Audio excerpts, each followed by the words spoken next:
estamos aqui agora no CT para estrear essa nova ferramenta.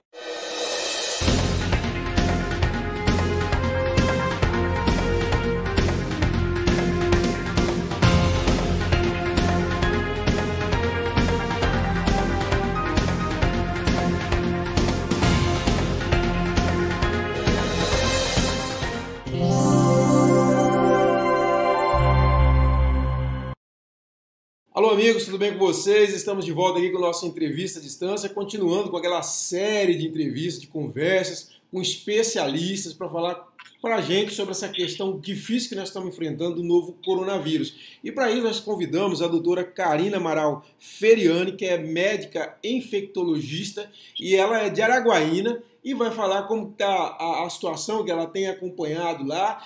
Primeiro, doutora, eu queria, como eu estou fazendo para todos os médicos especialistas que eu tenho conversado, esse é um momento que realmente inspira muito cuidado, é um momento realmente grave, né, doutora? Como que a senhora enxerga, avalia esse momento que nós vivemos? Bom, Kleber, bom dia. É uma situação muito delicada porque nós não temos, na verdade, uma estatística muito bem levantada da nossa região.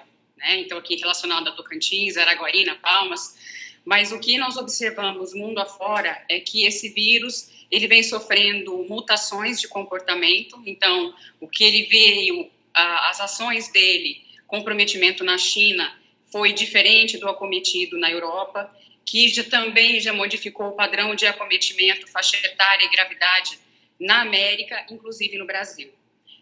Nós temos números em crescimentos geométricos, em todas essas regiões, Estados Unidos, ainda em crescimento na Europa. Nós vimos uma situação muito grave em São Paulo, Santa Catarina e Rio Grande do Sul, e novos dados mostrando que a própria China começou a ter outro pico de crescimento do Covid. Então, é um vírus que a gente ainda precisa conhecer mais sobre ele, mas que ele tem um potencial de gravidade muito grande. Então, assim, a grande maioria da população vão ser assintomáticos ou pouco sintomáticos, mas quando há a complicação, que hoje não são mais os grupos de risco só, porque inclusive já tem crianças e adolescentes já fazendo parte do grupo de óbitos, quando complica, ele complica muito mesmo, com uma capacidade de morte de 40% daqueles que foram para o respirador. Então não dá para a gente levar tão na brincadeira assim, tão menosprezando o vírus, porque realmente ele vem crescendo numa proporção bem grande. Ontem até alguns amigos que moram aí em Araguaína me informando que o movimento nas ruas de comércio aí continua muito intenso. E isso é uma coisa que preocupa, né, doutora? Porque, pelo que eu tenho visto todos os especialistas daqui de fora, não há outro caminho que não seja isolamento social, é isso mesmo? Exatamente, porque ele é um vírus de transmissão muito rápida. O grande problema é que a gente só acredita naquilo que a gente vê. Esse é o maior erro em se tratando desse vírus. Então, como nós temos notificados ou publicados aqui no Norte, o Norte como um todo, números muito pequenos, não significando que isso seja real, mas que nós não temos, de fato, quantidade de testes suficiente para que se faça uma testagem mais ampla, testando as pessoas que não têm sintomas, que são quem estão difundindo a doença, nós acabamos tendo um número muito pequeno. E isso acaba tranquilizando, o que não deveria, as pessoas para acharem que aqui está tudo muito bem. Mas as coisas não são bem assim. Nós não podemos deixar com que essa onda de proporções geométricas e de morte muito maior do que a gente realmente está tendo acesso, Então, os números mostrados não são exatamente estes. Na verdade, são muito maiores. E as pessoas não entendem a gravidade. Infelizmente, e tem um problema econômico envolvendo tudo isso, com essa questão de paralisação, mas se nós tivermos as estatísticas que são mundiais, a nossa aqui do Norte está muito discrepante, muito fora da curva, entendeu? Não só da curva nacional, como de todas as outras. Se nós não tivermos as medidas de contenção, dolorosas, mas necessárias, nós não vamos ter suporte para cuidar da população. Não tem, é inviável. E essa é uma coisa interessante que a senhora colocando, porque assim, eu peguei todos os decretos de flexibilização da quarentena, eu li todos, e todos eles citam isso, quer dizer, adiante, considerando poucos casos que nós tivemos. Então, na verdade, essa avaliação não pode ser feita sobre o número de casos notificados, não é, doutora?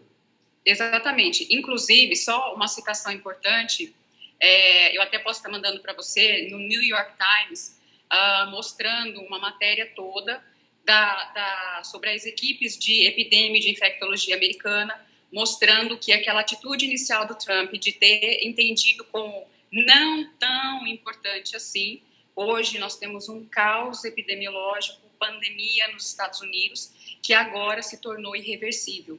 Então, inclusive, mostra um mapa, eu falo Estados Unidos porque está bem mais próximos de nós do que em relação à Europa, né? Então, mostrando o grau de crescimento e a perda do controle da doença nos Estados Unidos. Então, os estados que mantiveram um isolamento, porque os Estados Unidos, os estados são eles são independentes, são como se fossem países com suas leis próprias. Aqueles estados que fizeram a reclusão, eles tiveram uma casuística muito menor, embora tenham, mas com complicações menores. Já os estados que mantiveram o fluxo de pessoas, de turismo e tudo mais, como vem acontecendo no Brasil, tiveram uma explosão de casos com mortalidade importante, inclusive já nos Estados Unidos, com morte de crianças de 13, 16, 14 anos e já crianças. Então, assim, a gente não precisa, o que a gente precisava ter a consciência é que nós não podemos esperar acontecer para tentar entender, porque aí não vai dar tempo. Então, eu entendo que é uma situação muito difícil, tem muita gente sofrendo, inclusive eu estou sofrendo com tudo isso, com toda essa crise econômica, acho que não tem ninguém que não esteja sofrendo, mas eu prefiro estar viva no final para eu poder pagar minhas contas do que eu morrer no meio do caminho, porque eu resolvi antecipar as coisas, entende, Kleber? Então, assim, os dados científicos são realmente preocupantes. Não a ponto de causar pânico, como as pessoas estão fazendo, né? Tomando banho de álcool gel, assim, ou as pessoas, ou elas relaxam demais, ou elas exageram demais. A gente tem que ter a ponderação, o bom senso, de saber de fato como agir, o que usar, né? Essa questão de usa máscara, não usa máscara. Então, enfim, uma série de situações que nós precisamos ter o bom senso.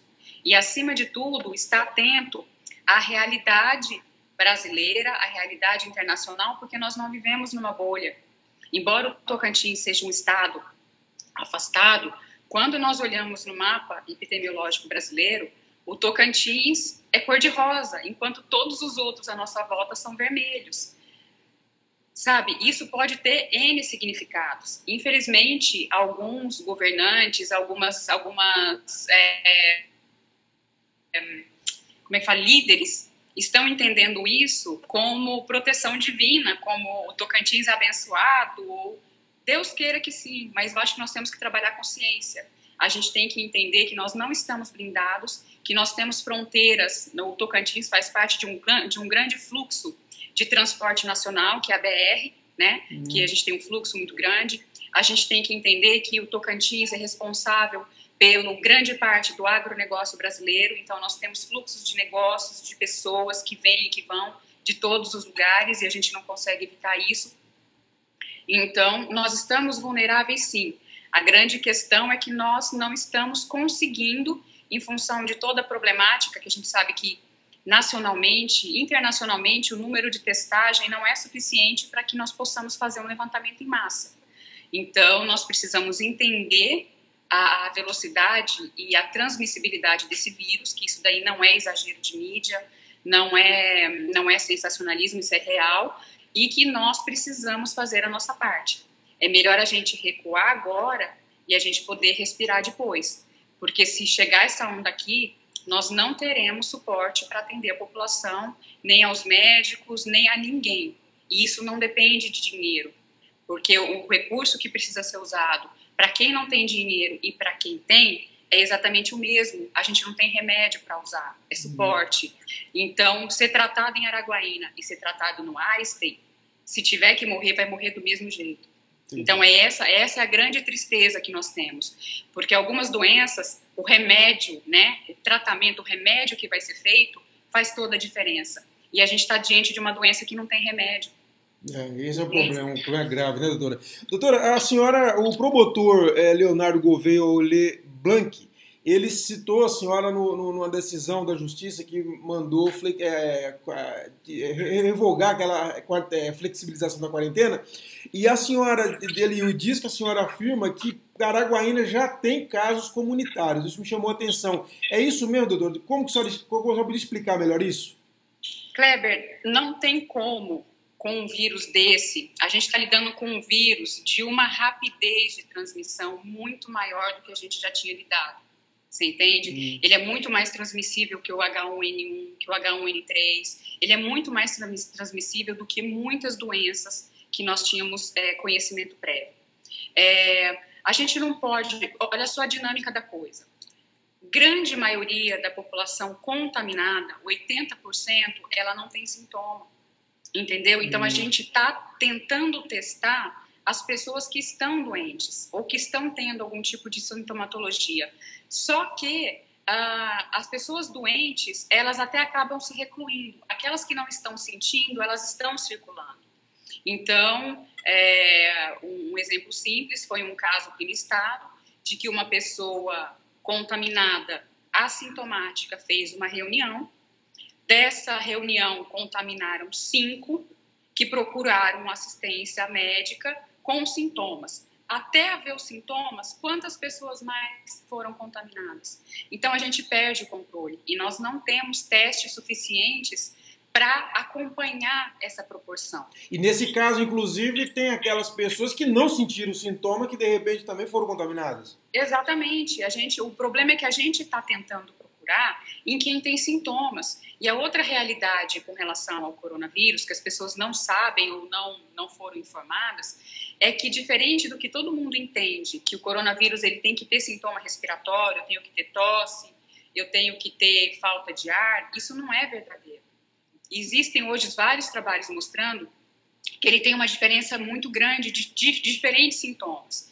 Então, tem relatos numéricos, né, significativos de pessoas que foram encaminhadas ao hospital com uma dor abdominal absurda, sem nenhum tipo de doença respiratória, que inclusive foram submetidas a cirurgias e não encontrou-se nada, fizeram testagem, era uma reação do coronavírus. Então, a gente tem só dor no peito, a gente tem só dor abdominal, a gente tem só dor de cabeça. Então, ontem, né, foi-se lançado no meio científico mais uma das manifestações documentadas do corona, que é a encefalite, que é uma alteração cerebral.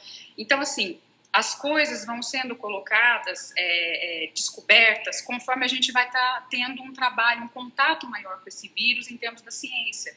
Ele é um vírus muito novo. Então, a gente ainda está aprendendo a descobrir sintomas, sinais. Agora, o que todos nós sabemos é que ele é muito frustro inicialmente, quer dizer, inicialmente ele não dá sintomas e é o momento em que ele contagia. E então, essa é a gravidade dele que a gente não percebe, né? Exatamente, porque a gente acha que somente quem é idoso, cardiopata, diabético, quem tem problema de saúde, que vai ser acometido, e não é. Essa é a faixa etária de complicações ou de idade ou de comorbidade que vão ter maior índice de agravamento. Só que lembrando que agora a gente já está vendo muitos casos de pessoas previamente ígidas, quer dizer, sem doenças conhecidas ou sem relato de doenças prévias, em jovens que estão morrendo. Então, nós temos contato, nós somos de São Paulo, né? Nós estamos aqui no Tocantins já há algum tempo, mas nós temos os contatos com os profissionais de São Paulo, da área médica, que trabalham no Einstein, no Sírio, no Oswaldo Cruz, o pessoal da linha de frente de grandes hospitais. E tem amigos nossos que estão morrendo, sabe? Com toda a situação, só que assim, infelizmente, a população leiga, a população de maneira geral, não tem o entendimento da dinâmica desse vírus. Então, assim, não é para ter pavor, é para ter precaução. Nós temos que ter medidas para que isso não chegue aqui. Agora, dizer que não chegou, isso não é verdadeiro, porque o Tocantins transita. A gente tem muito trânsito e muitos de nós viajou para muito lugar, parentes viajaram, pessoas chegaram, pessoas foram. Então, a gente não tem nenhum lugar do Brasil, nós podemos dizer que não é uma transmissão comunitária.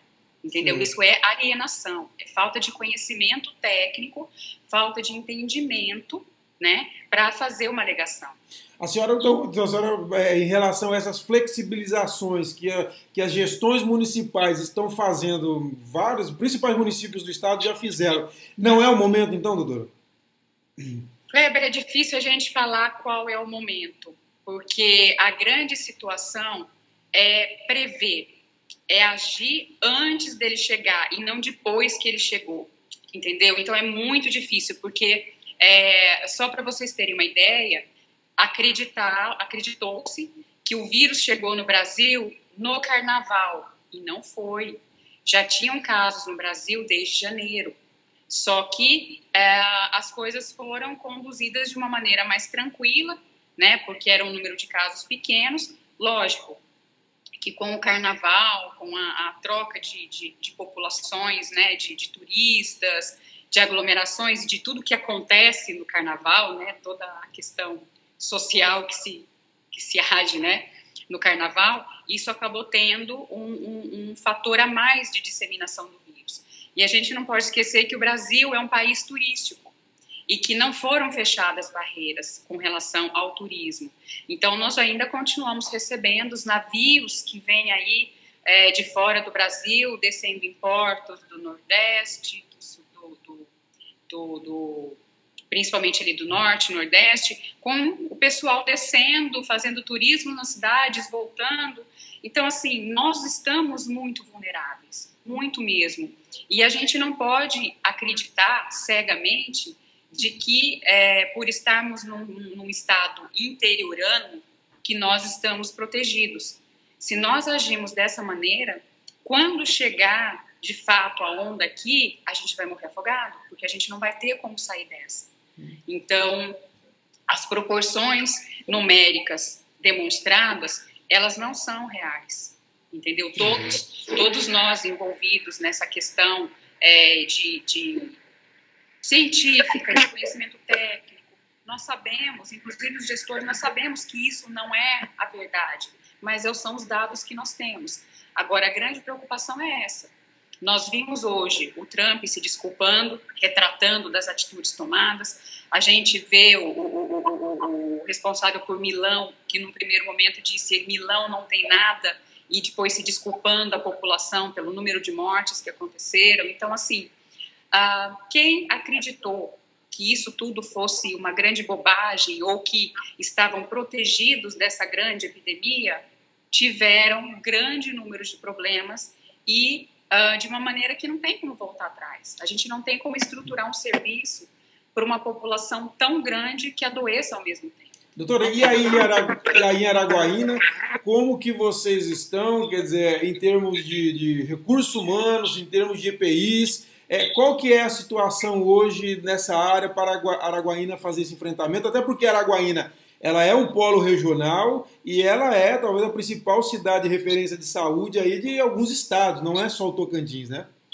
A gente tem uma contagem aproximada de mais ou menos 600 mil pessoas que utilizam aproximadamente o serviço de Araguaína, né? Então, aqui nós temos o hospital regional, que é o HLA, nós temos o hospital da maternidade, que é o Dom Orione, nós temos a UPA, tem o hospital municipal e tem o HDT. Então, nós estamos nos organizando internamente, vamos falar assim, em Araguaína, para que nós possamos nos adequar, para que aqui também tenha todas as condições para que nós possamos fazer o atendimento aqui em Araguaína.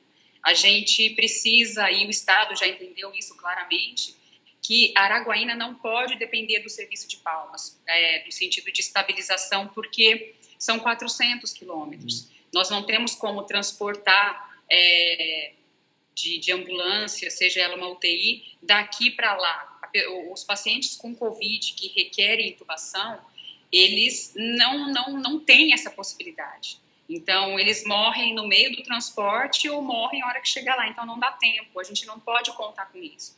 Então, nós conseguimos montar uma estrutura no regional, dentro das especificações técnicas, que são, a princípio, a gente conseguiu 10 leitos de isolamento total. O que significa isso?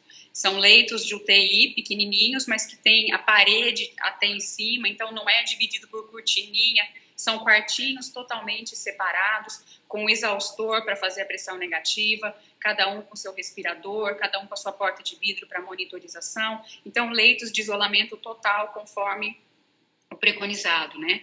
Ontem parece que conseguiram ser concluídos 7, totalizando 10 hoje, e agora vem toda essa questão de tentar estruturar, fazer todo o treinamento das equipes, porque tratar de corona não é tão simples assim para esses pacientes, né?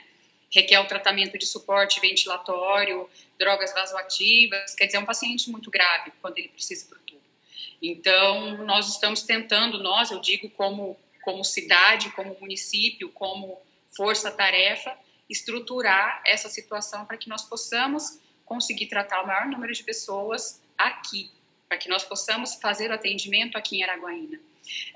Estão sendo estruturados leitos também no Dom Orione, um total, acho que de 10 leitos específicos para Covid. O que as pessoas têm que entender é que o Covid, ele não pode ser tratado no mesmo lugar de uma UTI convencional, onde tem vários leitos um ao lado do outro, sem que haja a separação física, porque isso leva à contaminação de todo mundo, tanto dos pacientes como da equipe médica, a equipe de saúde, todos que estão envolvidos.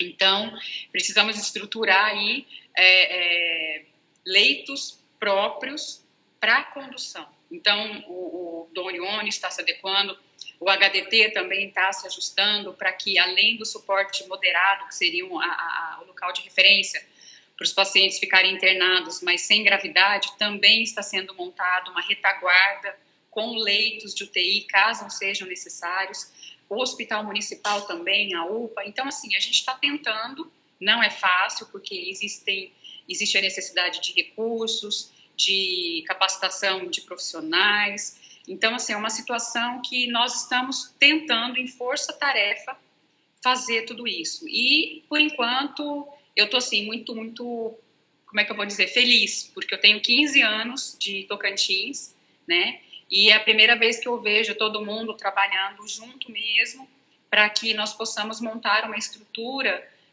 para que todos possamos tentar sair dessa da melhor. Porque a gente tem que entender que não é o dinheiro que vai fazer diferença. A gente vê os maiores países, os mais ricos do mundo, morrendo. Porque, na verdade, não é o dinheiro.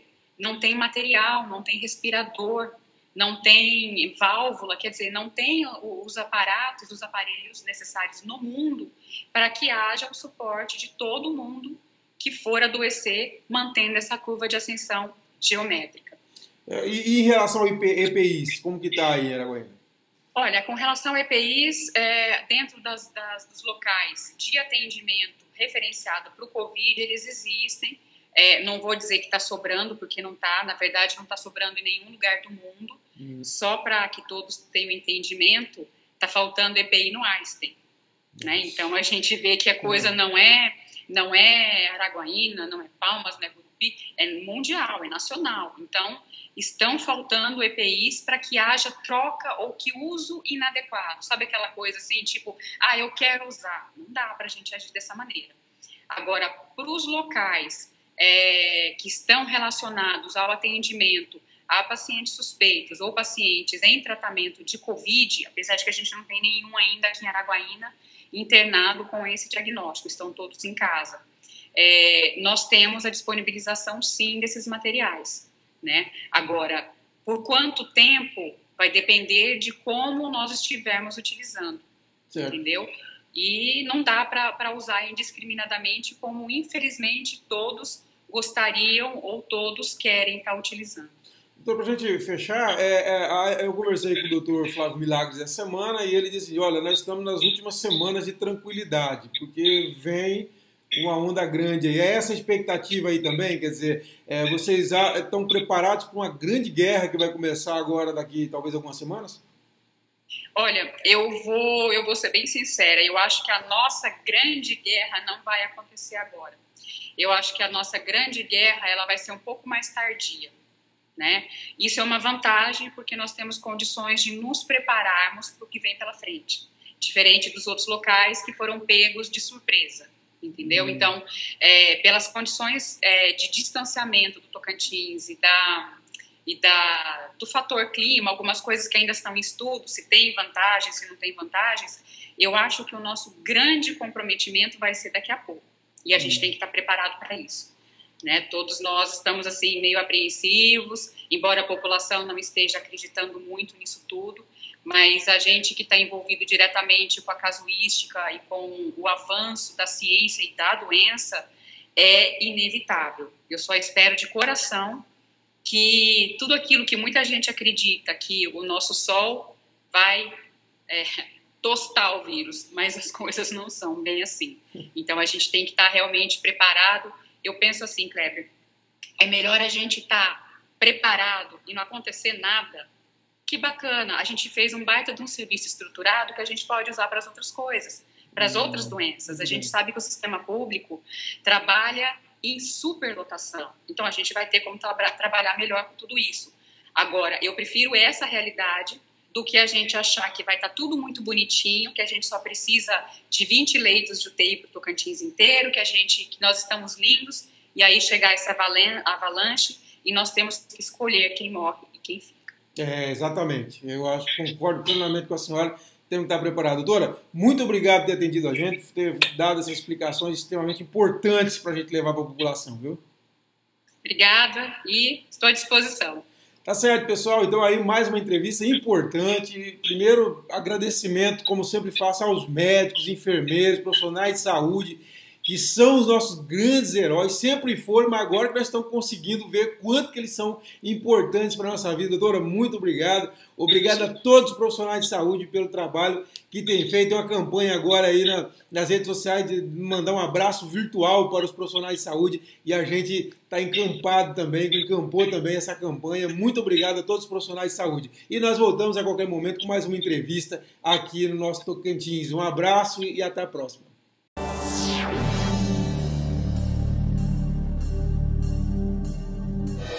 Estamos aqui agora no CT para estrear essa nova ferramenta.